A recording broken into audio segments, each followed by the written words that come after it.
Արցախի հանրապետության նախկին պետնախարար Ռուբեն Վարդանյանը դադարեցրել է իր հացադուլը։ Վարդանյանն ընտանիքի հետ հեռախոսազրույցի ընթացքում երկու ձայնային ուղերձ է փոխանցել։ Մեկը հրապարակվել է այսօր, մյուսը նախընտրել է հրապարակել կիրակի։ Նա նաև հայտնել է, որ հաջորդ անգամ կխոսի դատական եզրափակիչ նիստում, բայց միայն այն դեպքում, եթե այնտեղ լինեն միջազգային ներկայացուցիչներ։ Այսօրվա ձայնային ուղերձում նա մասնավորապես նշել է, որ իր հացադուլը ոչ միայն բողոքի, այլև անարդար ցուցադրական դատավարության եւ ընդհանուր իրավիճակի վրա ուշադրության հրավիրելու միջոց էր։ Արցախի նախկին պետնախարարն ընդգծել է, որ վերջին դատական նիստը վառօրինակ էր այն բանի, թե ինչ տեղի կունենար, եթե արցախցիները մնային իրենց տանը եւ ինչ գին կվճարեին դրա համար։ Այդ նիստում Ստեփանակերտում ապրող երկու արցախահայ իմ դեմ ցուցմունք տվեցին, այդ թվում պնդելով տարբեր անհավանական բաներ, ընդ որում նրանք կյանքում ինչ չեն էլ տեսել, բացի այդ նրանք իրենք էին գտնվում սարսափելի վիճակում, բայց այդուհանդերձ հանդես եկան դատարանում եւ ես նրանց շատ խղճացի, ասել է նա։ Բաքվի զինվորական դատարանում այսօր շարունակվել է Արցախի ռազմաքաղաքական ղեկավարության դատավարությունը։ Ադրբեջանական լրատվամիջոցների փոխանցմամբ այսօրվա դատական նիստի ընթացքում ցուցմունքներով է հանդես եկել Արցախի պաշտպանության բանակի հրամանատարի նախկին տեղակալ գեներալ-մայոր Դավիթ Մանուկյանը։ Ադրբեջանցի դատախազները նրան մասնավորապես հարցեր են ուղղել Ղարաբաղյան պատերազմին Ժիրայր Սեֆիլյանի մասնակցության մասին։ Հարցին արդյոք տեղյակ էր, որ Սեֆիլյանը ծնվել է Բեյրութում, Մանուկյանը պատասխանել է. Գիտեր միայն, որ նա ժամանել է Արևմտյան Հայաստանից եւ Հայաստանի քաղաքացի է։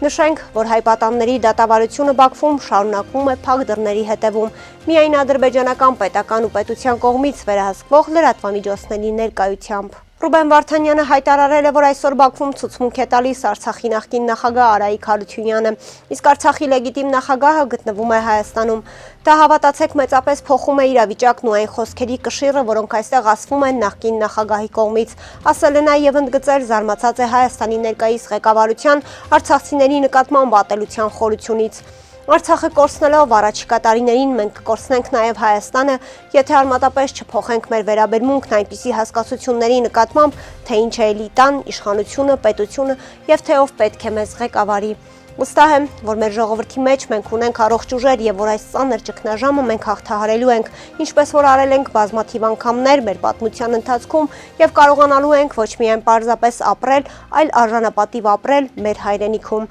հավելել է նա։ Հայաստանի եւ Ադրբեջանի միջև խաղաղության պայմանագրի տեքստի վրա տարվող աշխատանքներն ավարտվել են։ Երևանը ընդունել է բաց մնացած վերջին երկու կետերը։ Նման հայտարարությամբ է հանդես եկել Ադրբեջանի արտգործնախարար Ջեյհուն Բայրամովը։ Նրա խոսքով հաջորդ փուլում Հայաստանի սահմանադրությունից պետք է հեռացվեն Ադրբեջանին ուղղված այսպես կոչված տարածքային պահանջները, ինչպես նաև պետք է լուծարվեն Միսկի խումբն ու դրա մնացորդները։ Ձևակերպումը Բայրամովինն է։ Նշենք, երեկ Արարատ Միրզոյանը հայտարարեց, որ Հայաստանը պատասխանել է խաղաղության պայմանագրի Բաքվի վերջին խմբագրմանը։ Արարատ Միրզոյանը չէր բացառել անգամ համաձայնագրի ստորագրումն ու վավերացումը։ Նախագծի երկու չհամաձայնեցված հոդվածները վերաբերում էին միջազգային հայցերից փոխադարձաբար հրաժարվելուն ու հայ-ադրբեջանական սահմանի երկրների ուժեր չտեղակայելուն։ Թե ինչ պայմանավորվածություն է ձեռք բերվել այս հարցերի շուրջ առայժմ պարզ չէ։ Հայաստանի արտաքին գործերի նախարարությունը հայտարարություն է տարածել, հաստատելով Ադրբեջանի արտգործնախարարի հայտարարությունը։ Հայտարարության համաձայն հայկական կողմն ընդունել է չհամաձայնեցված երկու հոդվածների վերաբերյալ Ադրբեջանի առաջարկությունները եւ առաջարկել է հանդես գալ համատեղ հայտարարությամբ խաղաղության համաձայնագրի նախագծի տեքստի համաձայնեցված լինելու եւ նախագծի համաձայնեցման շուրջ բանակցությունների ավարտի մասին, սակայն Բաքուն նախընտրել է հանդես գալ միակողմանի հայտարարությամբ։ Այսպիսով խաղաղության համաձայնագիրը պատրաստ է ստորագրման։ Հայաստանի Հանրապետությունը պատրաստ է Ադրբեջանական Հանրապետության հետ սկսել խորհրդակցություններ համաձայնագրի ստորագրման ժամկետների եւ տեղի շուրջ, ասվում է հայտարարության մեջ։ Այսօր ձայների գերակշիռ մեծամասնությամբ 523 կողմ 3 դեմ 84 ձեռնպահ հարաբերակցությամբ Եվրախորհրդարանն նորատապ կարգով բանաձև ընդունեց Բաքվում պահվող հայ պատանների, այդ թվում Արցախի նախկին ղեկավարության մասին, կոչ անելով Ադրբեջանին նրանց անհապաղ ու առանց նախապայմանների ազատ արձակել։ Եվրոպական խորհրդարանի բոլոր խոշոր խմբակցությունների համատեղ փաստաթուղթն ընդգծում է հայերի դեմ դատավարությունները կեղծ են, նրանք ենթարկվում են անմարդկային եւ նվաստացուցիչ վերաբերմունքի, այդ թվում արգելված հոգեմետ միջոցներով։ Բանաձևը պահանջում է, որ Եվրամիությունը կոնկրետ պայմաններ դնի Ադրբեջանի առաջ, այդ թվում պահանջի, որ Բաքուն գնա Հայաստանի հետ խաղաղության, ինչպես նաև երաշխավորի հայերի իրավունքները, այդ թվում Արցախ նրանց վերադարձի իրավունքը։ Բացի այդ, փաստաթուղթը կոչ է անում Բացի այդ, փաստաթուղթը կոչ է անում Բաքվում հավատարմագրված եվրոպացի դեսպաններին, ինչպես նաև Հարավային Կովկասի հարցերով ԵՄՀ հանձնակատարին ներկա լինել եւ հետեւել հայերի դատավարություններին։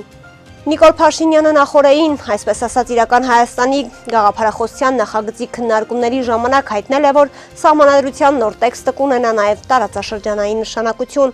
Նոր սահմանադրության անհրաժեշտության մասին թեզն իմ ուղերձից հետո լայնորեն մեկնաբանվեց որպես Ադրբեջանի կողմից առաջադրված պահանջի կատարում։ Իրականում իրական Հայաստանի գաղափարախոսության համատեքստում այն ունի բացարձակապես այլ նշանակություն, չնայած այս պայմաններում հնարավոր չի ժխտել, որ այն տեքստը, որը կարող է լինել, ինքը կունենա նաև տարածաշրջանային նշանակություն, բոլոր դեպքերում բոլոր սահմանադրություններին դա վերաբերում է, նշել է կառավարության ղեկավարը առանց մանրամասնելու։ Փաշինյանը միայն հայտնել է, որ 2018 թվականի հեղափոխության հետ նոր սահմանադրության օրակարգը եղել է։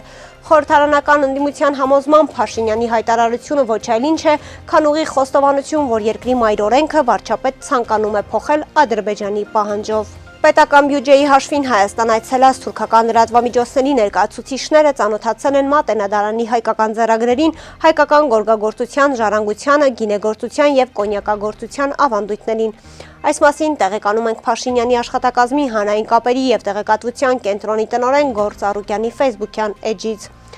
Լրատվամիջոցների ներկայացուցիչները հարցազրույցներ եւ քննարկումներ են ունեցել Հայաստանի Հանրապետության վարչապետի մի շարք պաշտոնյաների, ինչպես նաեւ փորձագիտական հանույթի ներկայացուցիչների հետ։ Մեդիատուրի մասնակիցներն այցելել են Հայաստան-Թուրքիա պետական սահմանի Մարգարա անցակետ, որտեղ ծանոթացել են գործարկման ենթակա անցակետի հնարավորություններին։ Ծրագիրն ունեցել է նաև մշակութային բաղադրիչ, որի ընթացքում մասնակիցները ծանոթացել են Մատենադարանի հայկական ձեռագրերին, գորգագործությանը, ժառանգությանը, գինեգործության եւ կոնյակագործության ավանդույթներին։ Գրել է Ծառուկյանը, խոստանալով մեդիատուրի արդյունքներին անդրադառնալ ավելի ուշ։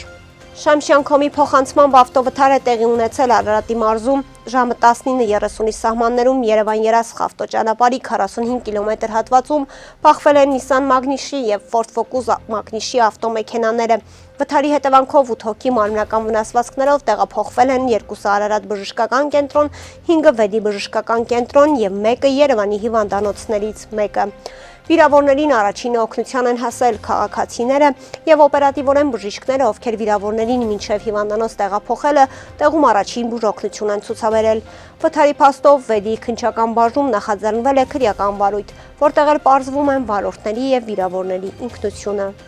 Այսօր մարտի 13-ին ողբերգական դեպք է տեղի ունեցել Երևանում ժամը 13:30-ի սահմաններում օպերատիվ տեղեկություններ են ստացվել, որ Նոր Խարբերդի անտառային փողոցի տներից մեկի հողամասում դիկ կա։ Ինչպես դեպքի վայրից հայտնում է ֆոտոլրագրող Գագիկ Շամշյանը, հրշեջները մարել են սեփական տան տարածքում եղած 4 խոտում ու եղեգներում առաջացած հրդեհը, որտեղ էլ հայտնաբերել են մոխրացած դի։ Դեպքի փաստով Շենգավիթի քննչական բաժնում նախաձեռնվել է քրեական վարույթ։ Ոստիկանությունն ու քննչական բաժինը պարզում են մահացածի ինքնությունը։ Կհանդիպենք վաղը, առողջ եղեք։